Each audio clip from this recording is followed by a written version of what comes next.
It was natural that you wanted to become an actor.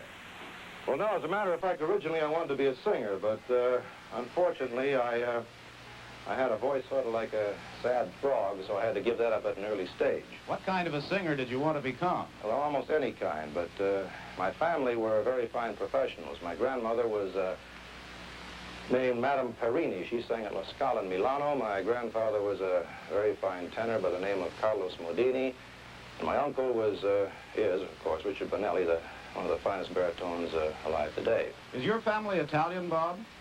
Now, as a matter of fact, they're Scotch, Irish, and English. It seems that to be an opera singer in those days, a while back, you had to have an Italian name.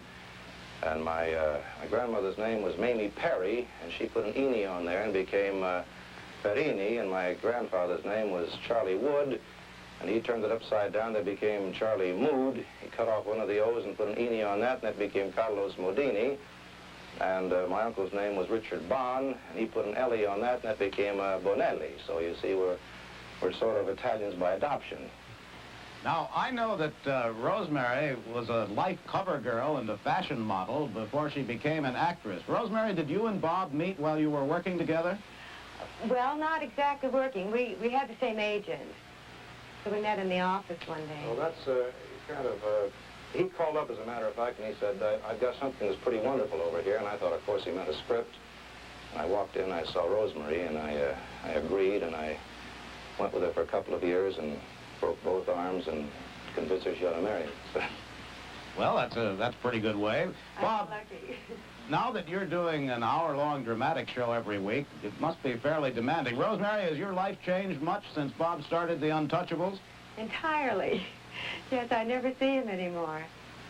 So I have to go to the studio and take dinner to him. And You sort of have to take your fun when you can get it. Rosemary brings me dinner and brings a tablecloth and the candles, and we try to make what little fun we can out of the very little time we have. But of course, we just finished building the house a short time ago, and I never see the kids, and I never get home, and it's that part is kind of rough. I'm not too happy about that.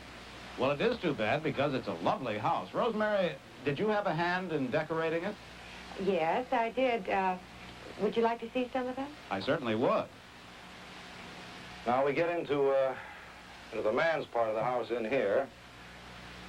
This is the hi-fi set here, and you can spend any happy hours going crazy here with the tape recorders and all, stereophonic sound.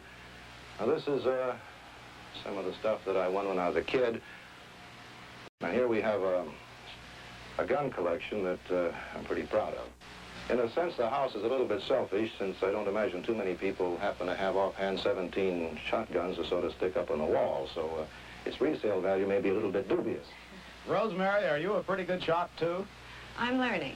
She's more than learning. She went out the first time and broke more than half, and part of the fun now, since I don't get too much time for competition shooting, is teaching her to shoot, and next year we hope to go duck hunting together. Well, I have a good teacher. Oh, you're very kind. Certainly the Untouchables, which keeps you so busy, is one of the most talked about shows of the season. How did you happen to pick a series with the 20s as a background, Bob? Well, the show was almost picked for me. We did an original show, a 2-hour show called The Untouchables, based on Eliot Ness's book, and Oscar Frawley's book, and it had the highest rating of any show that year in drama, and as a consequence, it was decided to be made into a series, and as such, I'm very gratified that it's come off as well as it seems to have, because the audience has taken to it. It's a very exciting era, and it's a bizarre, strange, wonderful era in terms of theater, and we hope that we can bring enough validity to it so that the people who lived in that time can remember it nostalgically, and those who never saw it can see a part of Americana, which is now gone, of course.